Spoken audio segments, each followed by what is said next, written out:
நிகழ்வு அனுசரிக்கிறதா இருக்கு. இதற்கு பாத்தீங்கன்னா இதுவரைக்கும் இல்லாத அளவுக்கு அதிகமா தலைவர் படத்தையே பயன்படுத்தக்கூடாது அப்படின்னு நிறைய இடத்துல பிரித்து காவலர்கள் அவங்களுடைய அதிகார மீறலை காட்டுறாங்க. அந்த விஷயத்தை எப்படி பாக்குறீங்க?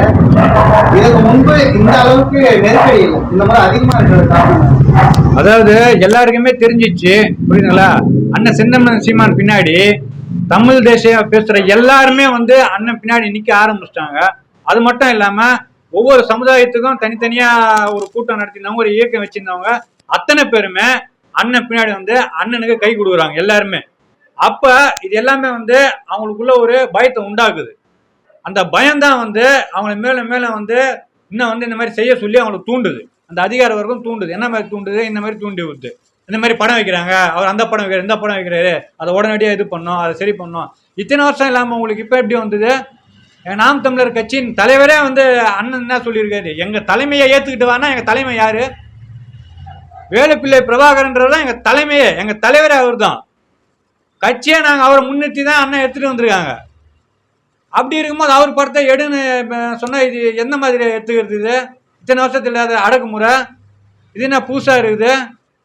ஏன்னா வளர்ந்து வர்ற கட்சின்னு உங்களுக்கு தெரியுதில்ல? இப்ப தெரியுதில்ல? இப்ப தெரியுதுல்ல நாம் தமிழர் கட்சியோடைய பலம் என்னன்றது இப்ப புரியுதில்ல உங்களுக்கு? அந்த பயம் உங்களுக்கு இருக்குது இல்ல? வந்துட்டான் 2026 பிடிச்சிருவான் போல இருக்குது. இந்த பயம் இருக்குதுல்ல உங்களுக்கு? அதனால தானே இத்தனை அடக்குமுறை ஒடுக்குமுறை. இப்ப தெரியுதுல்ல உங்களுக்கு? நீங்க சொன்னாலும் சொல்லனால 2026 ஆட்டம் செந்தமிழன் சீமான் அண்ணன் ஆட்டம் தான். அதுல மாற்று கருத்து கிடையாது. நிரந்தர சின்னம் ஒதுக்கி இருக்காங்க, விவசாய சின்னமே கிடைச்சிருக்கு, அண்ணனுடைய கைப்பட வளைந்த சின்னம். அந்த சின்னத்தை பத்தி உங்களுடைய கருத்து? ரொம்ப மகிழ்ச்சி. உண்மையிலேயே நான்லாம் சத்தியமா எதிர்பார்த்து காத்துக்கிட்டு இருந்தது என்ன மாதிரி சின்னம் நம்மளுக்கு வரும் அப்படின்னு. ரொம்ப லட்சம் நம்ம நாம் தமிழர் பிள்ளைங்க, தமிழ் தேசிய உணர்வாளர்கள் எல்லாருமே எந்த மாதிரி சின்னம் வரும் நாம் தமிழருக்கு, அண்ணன் சீமானி என்ன மாதிரி சின்னம் வரும், கட்சிக்கு என்ன மாதிரி சின்னம், ரொம்ப எதிர்பார்ப்போட நாங்கள் காத்துக்கிட்டு இருந்தோம். ஆனா எங்க அண்ணன் முகமே சின்னமா வந்துச்சு. இதை விட எங்களுக்கு வேற என்ன பெரிய சந்தோஷம் இருக்க முடியும்? எங்க அண்ணன் முகமே சின்னமா வந்துச்சு. எத்திர போய் நாங்க சேர்க்க வேணாம், சின்னத்தை காமிச்சா அவனுக்கு தெரிஞ்சிடும் யாருன்றது, படத்துல இருக்கிறது யாருன்றது அவனுக்கு புரிஞ்சிடும். இதை விட எங்களுக்கு பெரிய சந்தோஷமே கிடையாது. இத்தனை வருஷமா நான் கஷ்டப்பட்டது, எங்களை இத்தனை வருஷமா நீங்க அடக்கணும் ஓடுக்கணும்னு பார்த்த அனைத்துக்குமே இது ஒண்ணு போதும். மக்கள்கிட்ட எத்தனை போய் சின்னத்தை எத்தனை போய் சேர்க்கறதுக்கு. 2026 எங்க ஆட்டம் தான் ஆட்டம், நாம் தமிழர் கட்சி ஆட்டம் தான் ஆட்டம். அண்ணன் செந்தமிழன் சீமான் தான் 2026 முதலமைச்சர். சின்னத்தை இதுக்கு முன்புலாம் பாத்தீங்கன்னா கொஞ்சம் மங்களா இது பண்றது, அப்புறம் உங்களுடைய சின்னத்துக்கு மேல நீங்க முன்னாடி பயன்படுத்துற சின்னம் வைக்கிறது, அந்த மாதிரியான விஷயங்கள்லாம் நடந்தது. இப்போ உங்களுக்கு விவசாய சின்னம் கொடுத்துருக்காங்க.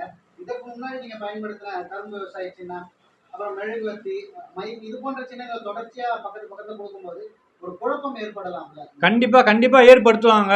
இதுல மாற்று கருத்து கிடையாது. கண்டிப்பா ஏற்படுத்துவாங்க. இப்போ கூட 2026 தேர்தலில் இந்த கரும்பு விவசாய சின்னத்தை கண்டிப்பா கொடுப்பாங்க. இந்த கரும்பு விவசாய சின்னம் மட்டும் கிடையாது. இப்ப அண்ணன் அண்ணனுக்கு கிடைச்ச அந்த ஏர் விவசாய சின்னம் இருக்கு பாத்தீங்களா? இதே மாதிரி விவசாய சின்னத்துல கிட்டத்தட்ட ஒரு 8-10 விவசாயம் இருக்குது. டிராக்டர்ல உட்காந்து போகிறது, இப்போ நெல் அறுக்கிறது, அது பண்றதுன்ட்டு ஒரு 8-10-12 விவசாய சின்னம் இருக்குது. இந்த எல்லா சின்னமும் இது வரைக்கும் தமிழ்நாட்டுல இந்த சின்னத்துல எல்லாம் போட்டியிடாது அத்தனை சின்னத்தையும் இறக்குவாங்க. நீங்க எழுதி வச்சுக்கோங்க, நீங்க எழுதி வச்சுக்கிடுங்க. 2026 ஒரு விவசாயி இருக்க மாட்டாங்க அந்த பெட்டியில. கிட்டத்தட்ட 10-15 விவசாயி இருப்பான். இப்ப நம்மளுக்கு குழப்பம் என்ன தெரியுமா? எந்த விவசாயி நம்ம விவசாயி, அதை மக்கள் கிட்ட எடுத்துன்னு போய் நம்ம சேர்க்கணும். நம்ம ஓட்டு கேட்க போகும்போது, நாம் தமிழர் கட்சி பிள்ளைங்க ஓட்டு கேட்க போகும்போது அண்ணன் விவசாயி அந்த விவசாயி படத்தை காமிச்சு தெளிவுபடுத்தி அவங்களுக்கு சொல்லி, வெறும் விவசாயி சின்னன்னு சொல்லாம அண்ணன் அந்த ஏர் கலப்பையை சுமந்துட்டு இருக்க மாதிரி அந்த மீசையை முறுக்கிட்டு கம்பீரமா இருக்கிற அந்த 6 பேக் வச்சு அந்த படத்தை காமிச்சு இதை எடுத்துன்னு போய் நம்ம சேர்க்கணும். அது ஒரு பெரிய விஷயம் இல்லை, நம்ம சேர்த்துடலாம். எவ்வளவு அடக்குமுறையா சந்திச்சாச்சு, இது ஒரு பெரிய விஷயமா? அதெல்லாம் சேர்த்துருவோம். எத்தனை போய் நாங்கன்னா அப்படி உட்காந்து இருக்க மாட்டோம் சும்மானா. எத்தனை போய் சேர்த்துருவோம் எப்படின்னாலும். 2026 5 முனை போட்டி புதுசா டிவிக்கு வந்திருக்கிறத பத்தி உங்களுக்கு கருத்து? 5 முனை போட்டி